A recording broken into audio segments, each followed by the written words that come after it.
Haleluya, puji Tuhan, salam sejahtera bagi kita semua Bapak Ibu keluarga besar GPDI El Shaddai Magelang.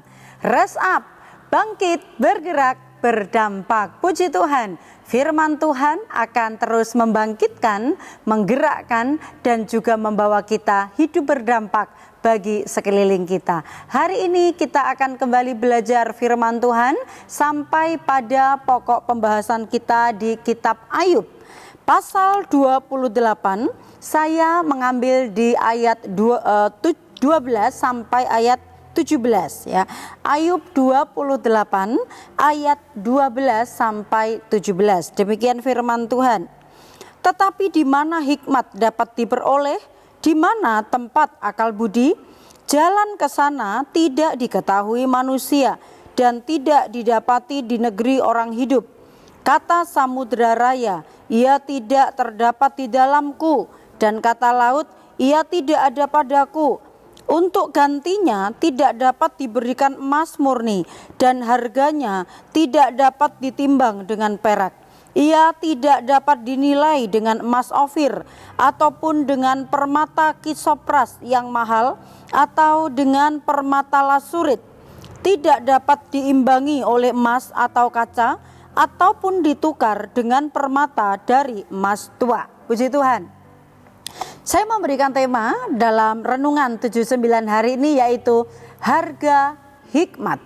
Observasi yang kita dapat baca dan kita simak di sini adalah tentang Ayub menuliskan syair tentang manusia itu berharga di mata Allah sehingga ia dikaruniai kepintaran untuk mencari lokasi sumber alam ya dalam bacaan di pasal ini. Dan juga Ayub menuliskan tentang dari manakah datangnya hikmat. Interpretasi kita akan sama-sama pelajari dalam pembacaan kita. Bagaimanakah manusia itu tanpa hikmat menjadi manusia yang kosong tanpa isi. Betapa pentingnya hikmat itu bagi manusia, dan Ayub memperhatikan sehingga dia juga menuliskan bagaimanakah tentang manusia dan hikmat. Manusia tanpa hikmat dia tidak dapat berbuat apa-apa. Dia tidak dapat berkarya apa-apa. Hikmat itu adalah sesuatu yang penting menjadi kebutuhan dalam kehidupan manusia.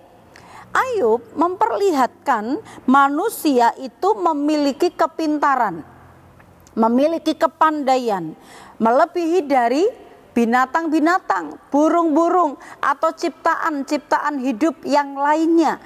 Manusia itu diciptakan oleh Allah berbeda dari yang lainnya. Itu sebabnya Ayub juga menuliskan bahwa betapa berharganya manusia itu di hadapan Allah karena diberikan kepandaian tersendiri melebihi dari ciptaan-ciptaan yang lainnya.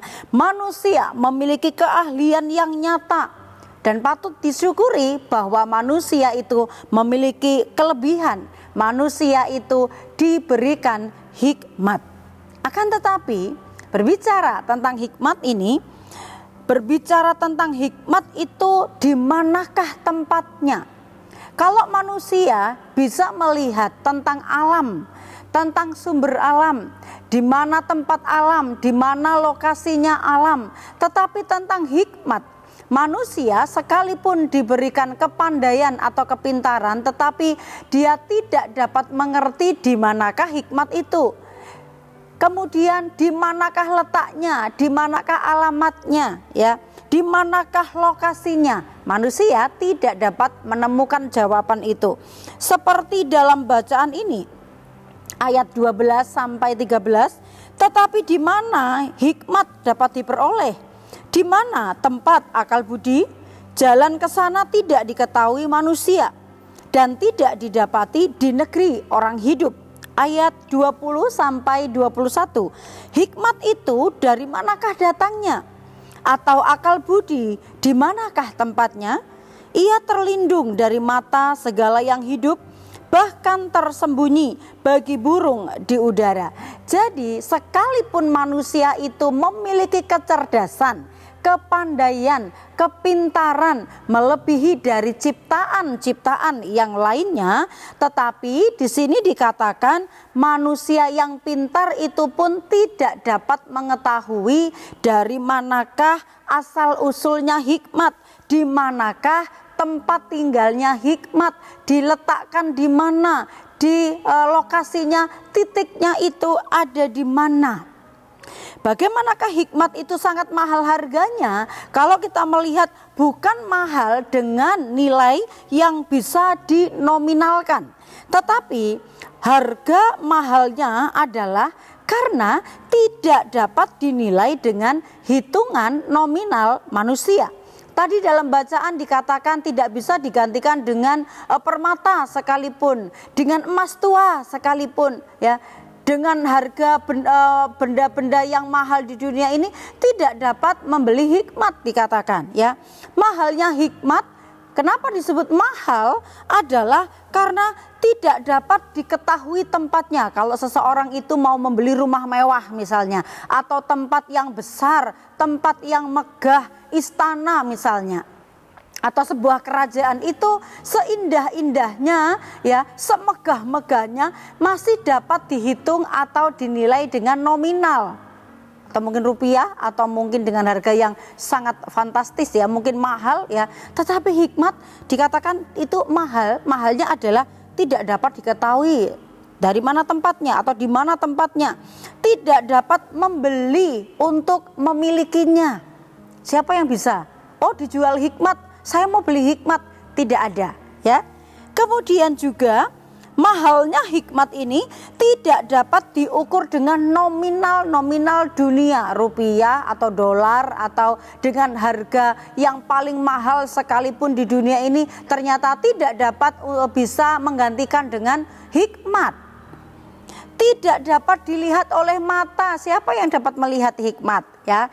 Ini sesuatu yang tidak terlihat ini juga mungkin dibayar dengan harga mahal seberapapun, ternyata tidak dapat dibelinya, tidak dapat memilikinya. Juga tidak dapat dipegang oleh tangan, tidak terlihat, tidak bisa diraba, ya.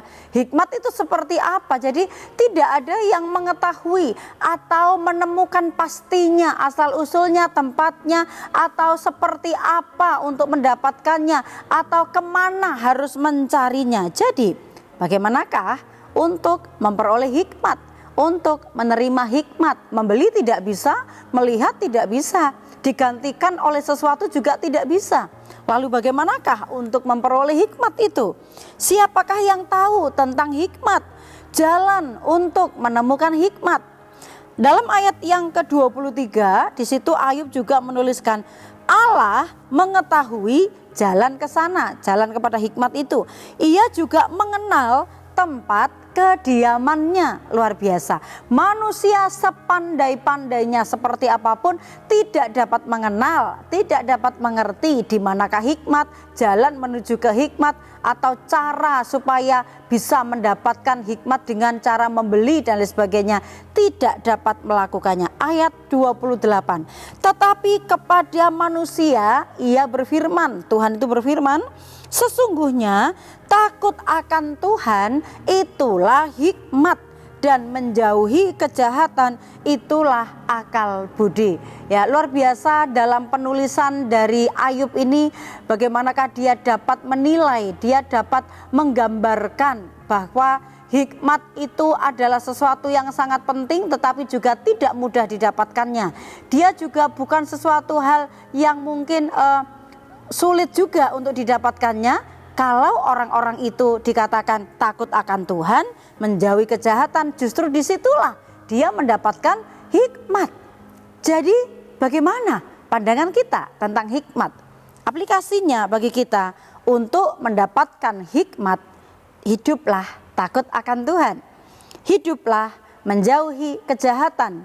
Karena firman Tuhan dalam Amsal 9 ayat yang ke-10 juga dituliskan permulaan hikmat adalah takut akan Tuhan, dan mengenal yang Maha Kudus adalah pengertian.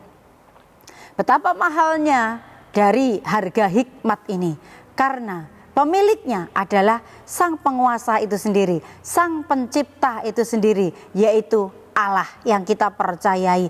Kalau kita hidup takut akan Tuhan, hidup menjauhi kejahatan, maka dikatakan itulah hikmat.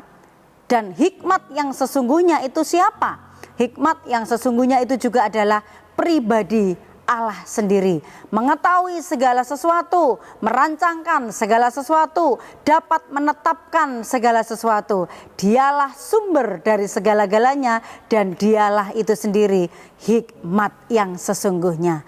Puji Tuhan, mari kita menjadi orang-orang yang senantiasa dipenuhi dengan hikmat, dipenuhi dengan pengetahuan Allah, karena kita perlu akan kasih karunia Allah. Kita perlu hikmat-hikmatnya Allah untuk menghadapi tantangan hidup yang semakin sulit ini. Untuk pengambilan keputusan, kita perlu hikmat. Itu sebabnya hiduplah dekat, melekatkan diri kepada Tuhan, maka kita akan dipenuhi hikmat-hikmatnya Tuhan. Puji Tuhan, haleluya. Tuhan memberkati kita sekalian. Terima kasih buat Bapak Ibu yang dengan setia mendengarkan renungan 79 setiap harinya. Saya percaya berkat-berkat rohani Bapak Ibu dapat terima, dan apabila Bapak Ibu ingin membagikan berkat rohani melalui kesaksian atau melalui pokok-pokok doa tertentu, Bapak Ibu dapat menyalurkannya melalui chat WhatsApp 0813 274 20088. Mari kita terus bertumbuh bersama, saling mendoakan, saling mendorong satu sama lain sampai menuju kepada kesempurnaannya Allah. Puji Tuhan, Tuhan memberkati. Mari kita sambut firman Tuhan ini dengan berdoa. Terima kasih Tuhan, Engkaulah hikmat yang sesungguhnya. Sumber hikmat ada di dalam Engkau. Itu sebabnya kami bersyukur buat firman-Mu. Apa yang dicari oleh dunia mereka tidak dapat menemukannya. Tetapi kami adalah orang-orang yang menerima karunia dan anugerah dari Tuhan. Diberikan kepandaian, juga diberikan hikmat dan akal budi. Kami bersyukur karena Engkau sendiri yang hadir dalam hidup kami. Pribadi-Mu sendiri yang hidup di dalam hidup kami. Sehingga kami boleh menjadi orang-orang yang dipenuhi dengan hikmat-Nya Allah. Terima kasih Tuhan buat firman-Mu. Berkati umat-umat-Mu, keluarga besar GPDI El Shaddai Magelang, untuk senantiasa menanti-nantikan, merindukan hikmat Tuhan. Itu memenuhi seluruh kehidupan mereka. Terima kasih Tuhan, sebab kami umat-umat-Mu tidak menerima roh perbudakan yang membuat menjadi takut lagi, tetapi kami telah menerima roh yang menjadikan kami anak-anak Allah. Oleh roh itu kami akan berseru, ya Aba, ya Bapa. Roh itu bersaksi bersama-sama dengan roh kami bahwa kami adalah anak-anak Allah. Terima kasih, terpujilah nama-Mu. Kami bersuka cita, bersyukur, terima firman Tuhan dalam nama Yesus. Haleluya, amin.